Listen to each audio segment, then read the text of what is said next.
So let's talk about one of the most powerful and honestly confusing figures in Gaudiya Vaishnavism, Abhiram Thakura. This was a saint whose acts of devotion could have some truly shocking and sometimes, well, lethal consequences. You see, Abhiram Thakura had this incredible, almost unheard of spiritual power. If he bowed down in front of a deity or a sacred stone, his reverence acted like a kind of spiritual litmus test. If it wasn't the real deal, it would just shatter instantly. But here's where it gets really unsettling. He was a close friend of Lord Nityananda. Yet every single time Nityananda had a child, Abhirama would show up, offer his respects, and the baby would die. Right there, on the spot. And this wasn't some tragic coincidence. It happened over and over again. So this brings us to the central puzzle, right? How can a man of God have an act of worship that brings death? How is that even possible? And maybe more importantly, why was it happening? To even begin to wrap our heads around this, we first need to understand the sheer terrifying consistency of this deadly reverence. Yeah, this wasn't a one-off tragedy. Seven of Lord Nityananda's children died immediately after Abhiram Thakura offered his obeisances to them. Imagine that. 7 times, a celebration of new life turned into a funeral. So you see, his power wasn't just random destruction, it was a really precise tool. It could tell you if a statue was fake, which means it was clearly testing something in these children.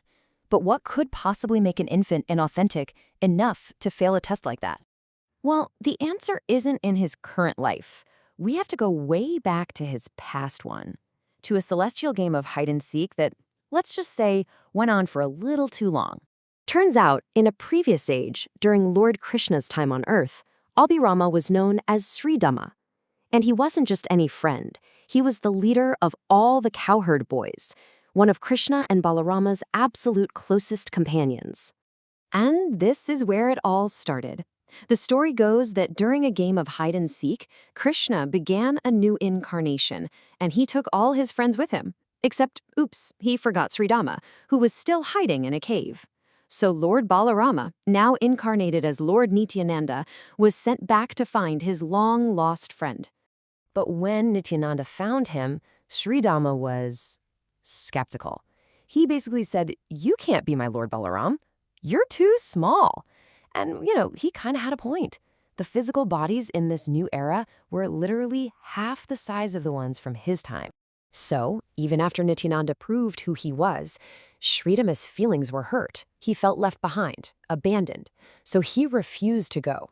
Instead, he sent an expansion of himself, a being named Ramadasa, who basically embodied all his anger and dissatisfaction. And this powerful, really intense personality, that's who became Abhiram Thakura. Okay, so that celestial origin story explains his intense nature. And his power wasn't just limited to his reverence. He came equipped with a whole arsenal of divine tools that could both test the truth and grant incredible blessings. He had 3 main supernatural tools. We've already seen his authenticating obeisance in action, but he also carried a special whip called Jaya Mangala, and he played this massive flute made from a tree trunk that was so heavy 16 men couldn't even lift it. Now get this, his whip, the Jaya Mangala, was the complete opposite of a weapon. It didn't hurt anyone. Instead, anyone he struck with it was instantly overwhelmed with this ecstatic, divine love for God. There's this great story where he strikes a young boy 3 times with the whip, and the boy becomes so filled with spiritual ecstasy that Abhirama's own wife, Malini Devi, had to step in and say, "Okay, that's enough. Stop. You're going to make him too excited."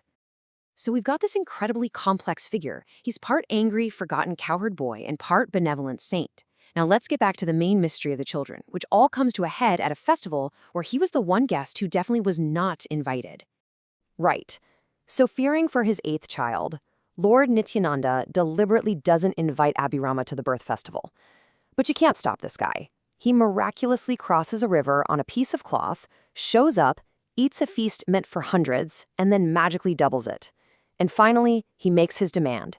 Bring out the child. As you can imagine, everyone is begging him not to harm this child. And it's at this moment that Abhirama finally reveals his real purpose. He says, "Look, I'm doing this to test the child. I'm not trying to kill him. I'm testing if he is Swayam Swarupa." So what in the world does Svayam Swarupa mean? It's crucial. It refers to a direct, personal expansion of God himself, not an ordinary soul, but a divine being with the full power of the Lord. Only a being like that could possibly withstand the incredible spiritual force of his reverence.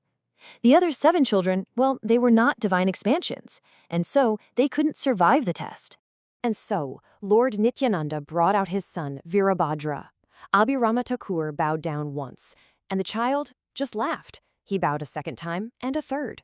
Virabhadra was completely fine, proving he was in fact a divine incarnation. The deadly reverence was a divine test, and Virabhadra had passed. The mystery was finally solved. So, the paradox is resolved. Abhiram Thakura wasn't a destroyer at all. He was a verifier of divinity. His whole legacy is that of the ultimate spiritual authenticator. And here you can see the whole picture of this incredible figure, the incarnation of Krishna's best friend Sridama, husband to Malini Devi and worshipper of Sri Gopinathji. His entire life was really a testament to this unique and powerful spiritual role he had to play. And this really shows the ultimate purpose of his dramatic and frankly terrifying test. By proving Virabhadra's divinity, Abhirama showed the entire world that the Lord had reappeared on earth. His seemingly destructive act was, in the end, an act of supreme revelation. Which leaves us with a final thought to chew on. The story of Abhiram Thakura frames devotion not just as some passive belief, but as an active, powerful force, a force that can literally discern truth from falsehood and the mortal from the divine. It makes you wonder, what does it mean for faith to be so potent that it becomes the ultimate test?